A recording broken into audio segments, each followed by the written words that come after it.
Ok, hello, some sort cùng một mài mong ôn chỉ group này chỉ sẽ lại cho một căn channel lý chăm này đi rồi. Ok, trong đời sáng thì mình can sana sốngในក្នុង Facebook page របស់ខ្ញុំផងនិង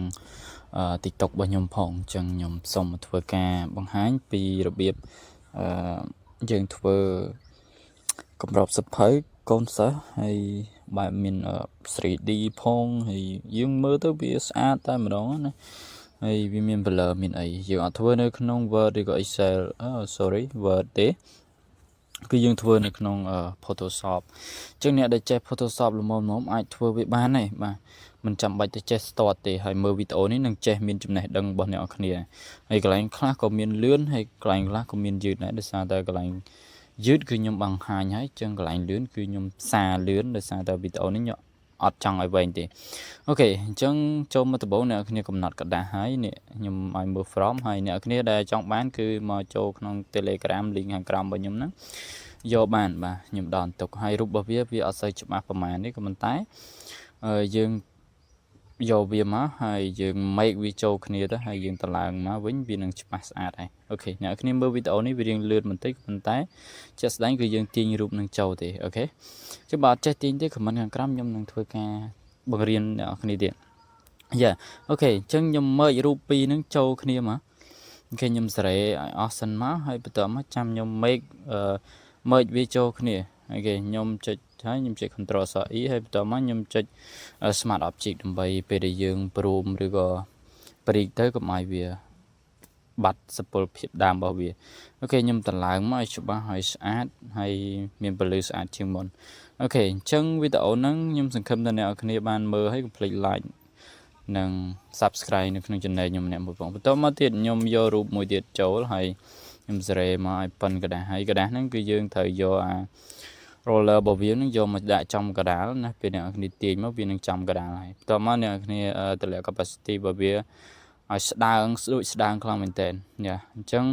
ឥឡូវខ្ញុំទាញរូបមួយទៀតចូលទៀតហើយដោយសារតែកម្រិតសភៅយើងមិនត្រូវកាត់វាជា2យ៉ា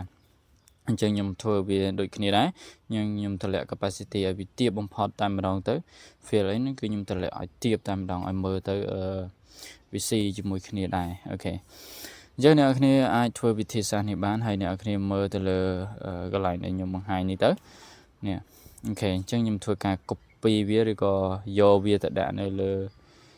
កិច្ចការរបស់ខ្ញុំដែលខ្ញុំធ្វើហ្នឹងព្រោះខ្ញុំយកតែអក្សរទេបើសិនជាមួយទៀតបើសិនជាអ្នកនរគ្នាគាត់ថាអត់បរៀនធ្វើអក្សរផងមកខ្ញុំចេះធ្វើអក្សរទៅអូខេអញ្ចឹងខ្ញុំនឹងបរៀនពីការធ្វើអក្សរមួយទៀតយ៉ាអញ្ចឹងយើងមើលទៅអក្សររបស់ខ្ញុំ design អីគឺបែបហ្នឹងហើយបើសិនជាអ្នកគ្នាចង់បានខ្ញុំបិទវាសិនបិទភ្នែកវាសិនហើយបន្តមកខ្ញុំចាប់ផ្ដើមសរសេរយ៉ាជាដំបូងយើងត្រូវសរសេរអីគេបាទនៅវិទ្យាល័យឬក៏សាលាបឋមសិក្សាឬក៏វិទ្យាល័យតែម្ដងអញ្ចឹងខ្ញុំសរសេរអនុវិទ្យាល័យចុះអនុវិទ្យាល័យជាស៊ីមហើយខ្ញុំដាក់តែតំណែងសិនហើយបន្តមកខ្ញុំអត់នេះទេខ្ញុំចុចសញ្ញា crease សិនបន្តមកខ្ញុំចាប់ផ្ដើមដាក់ថាកំពុងត្រឡាចអូខេអញ្ចឹងខ្ញុំសុំវីដេអូនេះខ្ញុំផ្សាយរៀងលឿនបន្តិច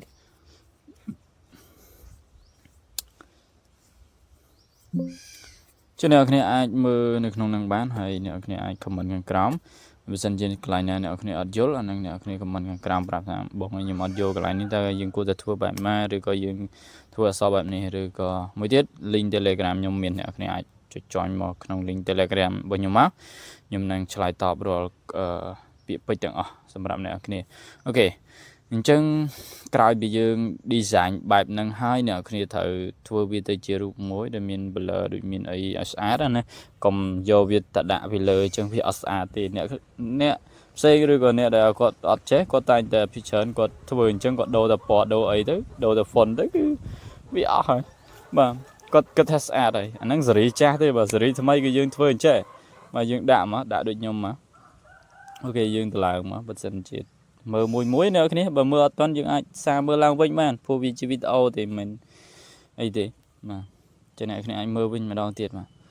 អញ្ចឹងអ្នកគ្នាដាក់តាមខ្ញុំមកអ្នកគ្នាបើចង់បានអីផ្សេងទៀតអ្នកគ្នាអាចសេរីបាននៅក្នុងនឹងអ្នកគ្នាអាចរៀនបន្ថែមនៅក្នុងនឹងទៀតបាន បើសិនជាអ្នកនរគាត់ថាចង់រៀនពី Photoshop ខ្ញុំនឹងរៀន Photoshop ផងដែរហើយរាល់ថ្ងៃនេះគឺខ្ញុំកំពុងរៀន computer ផងដែរហើយខ្ញុំរៀននៅសាលាទេមិនរៀននៅក្នុង YouTube ទេខានតៃផ្លេចទៅផងដែរដែលខ្ញុំអត់បានចេញវីដេអូនៅក្នុង YouTube ជាញឹកញាប់ដូចលើកមុនដោយសារតែមានការរវល់ហើយ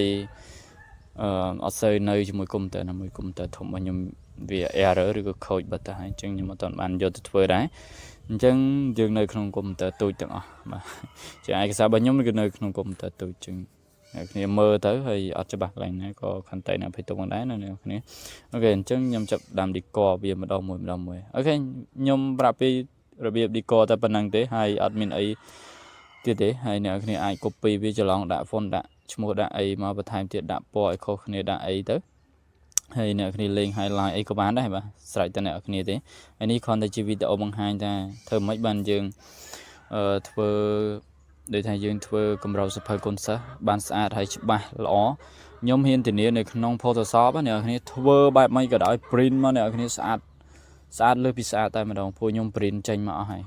ឲ្យតែម៉ាស៊ីន print របស់អ្នកគ្នាល្អទៀតគឺ print មកម៉ែ perfect goal បាទខ្ញុំគិតថាវាល្អខ្លាំងមែនទែននៅក្នុងការប្រើប្រាស់ហើយខ្ញុំចាប់ដើម export ចេញអានេះគ្រាន់តែជាការឧទាហរណ៍របស់ខ្ញុំទេវីដេអូរបស់ខ្ញុំអត់បានធ្វើទេហើយការ design របស់ខ្ញុំចំណាយពេល design មួយដែរអញ្ចឹងក៏វារៀងយូរដែរណាបាទជាពិសេសអ្នកគ្នាធ្វើដំបងរៀប layer វាឲ្យត្រូវផងប្រយ័ត្នថាវាពិបាកនៅក្នុងការ copy ហើយអ្នកគ្នាចង់យក font អីមកដាក់ពីលើទីវាពិបាកអញ្ចឹងអ្នកគ្នាធ្វើដំបងកំណត់ layer បានស្រួលបោះអូខេវីដេអូខ្ញុំក៏មានតែប៉ុណ្្នឹងដែរបាទអរគុណ